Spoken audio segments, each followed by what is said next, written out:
जय हिंद दोस्तों, Sandeep tricky math special YouTube channel में आप सभी का स्वागत है। बिहार पुलिस न्यू भर्ती 2023 सामान्य ज्ञान का प्रैक्टिस सेट नंबर ये 25 है। प्रैक्टिस सेट नंबर 1 से लेकर 24 तक अगर नहीं देखे होंगे तो इसके लिए प्लेलिस्ट बना दिए हैं, वहाँ से जाकर आप सारी वीडियो देख लीजिएगा। तो जल्दी से इस लाइव सेशन में जुड़ जाइए और वीडियो को अधिक से अधिक शेयर कर दीजिए कि अधिक से अधिक स्टूडेंट है जो कि जुड़ सके। तो वीडियो स्टार्ट करते हुए चलते हैं हम प्रश्न की तरफ। देखिए, प्रैक्टिस सेट नंबर 24 में हम 1 से लेकर 25 तक प्रश्न देखे थे। इसमें हम 26 से लेकर 50 तक का प्रश्न देखने वाले हैं। तो 26वां प्रश्न है आपके सामने कि गांधी जी दक्षिण अफ्रीका कब गए थे। यहाँ पर बताना है कि जो गांधी जी थे वो दक्षिण अफ्रीका गए थे, तो वहाँ पर कब गए थे आपको बताना है। 1893 में, 1895, 1898 में और 1899 में। तो इस प्रश्न का सही आंसर क्या है, जल्दी से कमेंट कीजिए। इसका राइट आंसर हो जाएगा ऑप्शन नंबर ए 1893। चलिए नेक्स्ट क्वेश्चन देखते हैं। 27वां प्रश्न है आपके सामने कि पहली बार कांग्रेस का विभाजन हुआ था, कब हुआ था, किस अधिवेशन के तहत कांग्रेस का विभाजन हुआ था। कोलकाता अधिवेशन, सूरत अधिवेशन, मुंबई अधिवेशन और कानपुर अधिवेशन। तो 27वां प्रश्न का आंसर क्या है, जल्दी से कमेंट कीजिए। देखिए, सूरत अधिवेशन के तहत कांग्रेस का विभाजन हुआ था, तो इसका राइट आंसर हो जाएगा ऑप्शन नंबर बी। चलिए नेक्स्ट 28वां प्रश्न देखते हैं कि सबसे कम उम्र में कांग्रेस का अध्यक्ष कौन बने थे। महात्मा गांधी, पंडित मोहन मालवीय, सी है पंडित जवाहरलाल नेहरू और डी है मौलाना अब्दुल कलाम आज़ाद। बताइए इस प्रश्न का सही आंसर क्या है, सबसे कम उम्र में कांग्रेस का अध्यक्ष कौन बने थे आपको बताना है। तो जितने भी स्टूडेंट यहाँ ऑप्शन नंबर डी के साथ जा रहे हैं, मौलाना अब्दुल कलाम आज़ाद बिल्कुल सही जवाब हो जाएगा। चलिए नेक्स्ट क्वेश्चन देखते हैं कि जेल में भूख हड़ताल के कारण मृत्यु हो गई थी। इनमें से किनका मृत्यु जो कि जेल में भूख हड़ताल के कारण हुआ था आपको बताना है। भगत सिंह की, चंद्रशेखर आज़ाद की, जतिन दास की और बी डी सावरकर की। तो बेहद इंपॉर्टेंट प्रश्न है, बताइए इस प्रश्न का सही आंसर क्या है। तो यहाँ पर भगत सिंह को तो फांसी दी गई थी, चंद्रशेखर आज़ाद अपने से खुद को गोली मारे थे, बी डी सावरकर नहीं होगा। और इस प्रश्न का सही आंसर हो जाएगा ऑप्शन नंबर सी, जतिन दास की। चलिए नेक्स्ट क्वेश्चन देखते हैं। खुदीराम बोस को फांसी कब दिया गया, बताइए। बेहद ही इम्पोर्टेंट प्रश्न है। सबसे कम उम्र के क्रांतिकारी जिनका फांसी का सज़ा सुनाया गया था, बेहद इम्पोर्टेंट प्रश्न है। 11 अगस्त 1908 को, 13 अगस्त 1909 ईस्वी को, 11 अगस्त 1909 ईस्वी को और 11 अगस्त 1910 ईस्वी को। तो जितने भी स्टूडेंट यहाँ पर ऑप्शन नंबर ए के साथ जा रहे हैं, 11 अगस्त 1908 ईस्वी बिल्कुल सही जवाब है। खुदीराम बोस की फांसी 11 अगस्त 1908 ईस्वी को दी गई थी। चलिए नेक्स्ट यहाँ पर 31वां प्रश्न है कि 1857 के विद्रोह को किस कवि ने देखा है।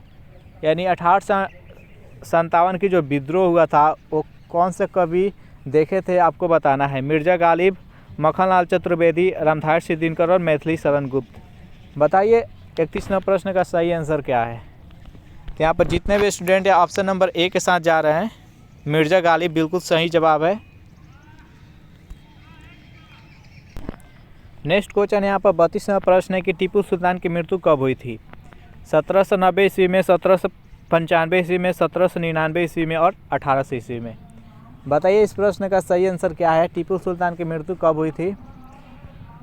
तो जितने भी स्टूडेंट यहाँ पर ऑप्शन नंबर सी के साथ जा रहे हैं, 1799 ईस्वी बिल्कुल सही जवाब है। चलिए नेक्स्ट यहाँ पर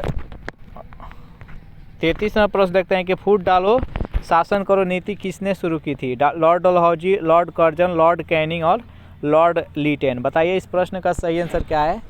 डिवाइड एंड रूल यानी फूट डालो और शासन करो का नीति किसने लेकर आया था। तो 33वां प्रश्न का आंसर बताइए जल्दी से। 33वां प्रश्न का आंसर ऑप्शन नंबर बी होगा, लॉर्ड कर्जन। चलिए नेक्स्ट क्वेश्चन देखते हैं। 1905 में लाए थे। 34वां प्रश्न है कि सुनामी शब्द की उत्पत्ति किस भाषा से हुई है। देखिए, सबसे ज़्यादा सुनामी जो आता है वो जापान में होता है और ये जो सुनामी शब्द है वो जापानी शब्द से ही उत्पत्ति हुआ है। तो इस प्रश्न का सही आंसर हो जाएगा ऑप्शन नंबर बी। चलिए नेक्स्ट यहाँ पर 35वां प्रश्न है कि पेट्रोलियम किस चट्टान से प्राप्त होती है। जो पेट्रोलियम हमें प्राप्त होती है आपको बताना है कि वो किस चट्टान से प्राप्त होती है। अवसादी चट्टान, रूपांतरित चट्टान, ग्रेनाइट और संगमरमर।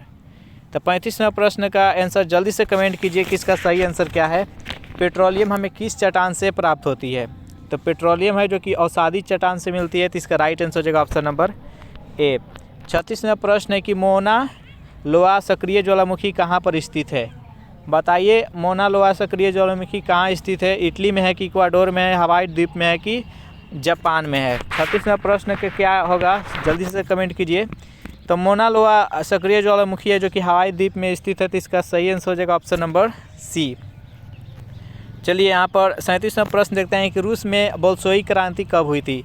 1915 ईस्वी में, 1917 ईस्वी में, 1920 ईस्वी में और 1924 ईस्वी में। बेहद इंपॉर्टेंट प्रश्न है और ये प्रश्न बार बार एग्जाम में पूछा जाता है कि बोल्शेविक क्रांति कब हुई थी। तो जितने भी स्टूडेंट यहाँ पर ऑप्शन नंबर बी के साथ जा रहे हैं 1917 ईस्वी बिल्कुल ही सही जवाब है। नेक्स्ट यहाँ पर 38वां प्रश्न है कि राष्ट्रवाद का मसीहा किसे माना जाता है? महात्मा गांधी को, हिटलर को, मुस्तफ़ा कमाल पाशा को और नेपोलियन को। राष्ट्रवाद का मसीहा किसे माना जाता है आपको बताना है। जल्दी से कमेंट कीजिए इस प्रश्न का सही आंसर क्या है। तो इस प्रश्न का 38 नंबर का आंसर हो जाएगा ऑप्शन नंबर डी, नेपोलियन को राष्ट्रवाद का मसीहा बोला जाता है। चलिए नेक्स्ट यहाँ पर 39वां प्रश्न है कि अष्टप्रधान मंत्रिपरिषद किसके शासनकाल में थी? अकबर, कृष्णदेव, औरंगजेब और शिवाजी। बताइए इस प्रश्न का सही आंसर क्या है। अष्टप्रधान मंत्रिपरिषद किसके शासनकाल में थे आपको बताना है। तो 39वां प्रश्न का आंसर क्या है जल्दी से कमेंट कीजिए। तो जो भी स्टूडेंट यहाँ पर ऑप्शन नंबर डी बता रहे हैं शिवाजी बिल्कुल सही जवाब है। 40वां प्रश्न है कि तुगलकनामा के लेखक कौन है? बर्नी, अलाउद्दीन खिलजी, अमीर खुसरो और गुलबदन बेगम। तो तुगलकनामा का लेखक कौन है आपको बताना है। 40वां प्रश्न का आंसर जल्दी से कमेंट कीजिए। तो 40वां प्रश्न का आंसर हो जाएगा ऑप्शन नंबर सी, अमीर खुसरो। चलिए 41वां प्रश्न देखते हैं कि शिवाजी के आध्यात्मिक गुरु कौन थे?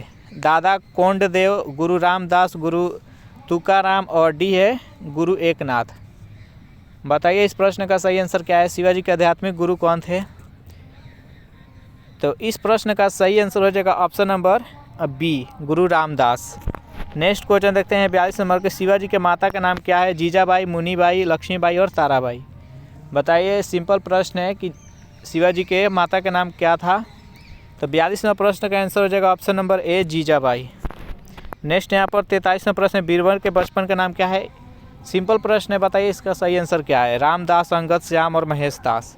बेहद ही सिंपल प्रश्न है और इम्पोर्टेंट प्रश्न है। ज़्यादा सिंपल प्रश्न छूट जाता है क्योंकि अभ्यास की कमी रहता है और गलती हो जाता है। 43वां प्रश्न का आंसर क्या है जल्दी से बताइए। तो बीरबल का बचपन का नाम था वो महेश दास था, तो इसका राइट आंसर हो जाएगा ऑप्शन नंबर डी। 44वां प्रश्न कि शिवाजी का अंतिम आक्रमण किस पर था? नासिक पर था कि नागपुर पर कि सूरत पर कि कर्नाटक पर? शिवाजी जो अपना अंतिम आक्रमण किए थे वो कहाँ किए थे आपको बताना है। 44 नंबर का आंसर क्या होगा आपको कमेंट करना है। जल्दी से जल्दी कमेंट कीजिए 44 का आंसर क्या है। 44 का आंसर हो जाएगा ऑप्शन नंबर डी। जितने भी स्टूडेंट यहाँ पर ऑप्शन नंबर डी बता रहे हैं कर्नाटक बिल्कुल सही जवाब है। चलिए 45वां प्रश्न देखते हैं कि जयपुर शहर की स्थापना किसने करवाया था? पृथ्वीराज चौहान ने, सवाई जय सिंह ने, महाराणा प्रताप ने और अजयपाल।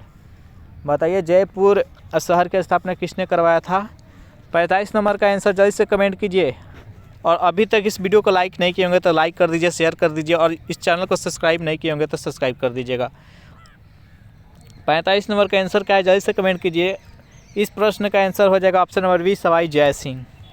चलिए नेक्स्ट क्वेश्चन देखते हैं। जिंदा पीर के नाम से किसे जाना जाता है? 46वां प्रश्न है बाबर, हुमायूं, शाहजहां, औरंगजेब। इंपॉर्टेंट प्रश्न है, बताइए इसका सही आंसर क्या है। जिंदा पीर के नाम से किसे जाना जाता है जल्दी से कमेंट कीजिए। 46वां प्रश्न का आंसर क्या होगा। तो जितने भी स्टूडेंट यहाँ पर ऑप्शन नंबर डी बता रहे हैं औरंगजेब को ही जिंदा पीर के नाम से जाना जाता है, तो इसका राइट आंसर हो जाएगा ऑप्शन नंबर डी। नेक्स्ट यहाँ पर 47वां प्रश्न देखते हैं। शिवाजी के साम्राज्य की राजधानी कहाँ थी? पुरंदर में, पुणे में, करवार में और रायगढ़ में। बेहद इंपॉर्टेंट और सिंपल प्रश्न है, बताइए इसका सही आंसर क्या है। जितने भी क्वेश्चन कराया जाएगा सभी सिलेक्टिव रहेगा और आपके एग्जाम में आने की संभावना बहुत ही अधिक रहेगा। 47वां प्रश्न का आंसर हो जाएगा ऑप्शन नंबर डी, रायगढ़। चलिए 48वां प्रश्न है कि मुगल काल की राजकीय भाषा क्या थी? अरबी, उर्दू, फारसी, तुर्की। 48वां प्रश्न का सही आंसर क्या है जल्दी से कमेंट कीजिए। तो देखिए 48वां प्रश्न का आंसर हो जाएगा ऑप्शन नंबर सी, फारसी। 49वां प्रश्न देखते हैं। प्रश्न के किस मुगल बादशाह को घृणित कार कहा जाता है? मोहम्मद साद को, फारूक सियार को, जहां अदार शाह को और बहादुर शाह प्रथम को। बताइए किस मुगल बादशाह को घृणितकार कहा जाता है। 4 ऑप्शन है आपके सामने, चारों ऑप्शन में कौन सा सही जवाब है आपको बताना है। तो फारूक सियार को ही घृणितकार कहा जाता है, तो इसका राइट आंसर हो जाएगा ऑप्शन नंबर बी। इस प्रैक्टिस सेट का लास्ट क्वेश्चन देखते हैं। शिवाजी के पिता का नाम क्या था। शाहजी भोसले, अप्पा जी और काशीनाथ और विश्वनाथ। 50 नंबर का आंसर क्या है आपको बताना है। तो जल्दी से कमेंट कीजिए इस प्रश्न का सही आंसर क्या है। तो जितने भी स्टूडेंट यहाँ पर ऑप्शन नंबर ए बता रहे हैं, शाहजी भोसले बिल्कुल ही सही जवाब है। तो ये सेशन आपको कैसे लगा है ज़रूर कमेंट करके बताइएगा। वीडियो आपको अच्छा लगे तो इसको लाइक करें, अपने दोस्तों के पास अधिक से अधिक शेयर कीजिए। और क्वेश्चन का लेवल क्या है, इसको और हार्ड करें या सही है क्वेश्चन का लेवल, आप ज़रूर कमेंट करके बताइएगा। और इस चैनल से अगर नए जुड़े होंगे तो चैनल को प्लीज़ सब्सक्राइब कर लीजिएगा। Thanks for watching this video. मिलते हैं नेक्स्ट वीडियो में।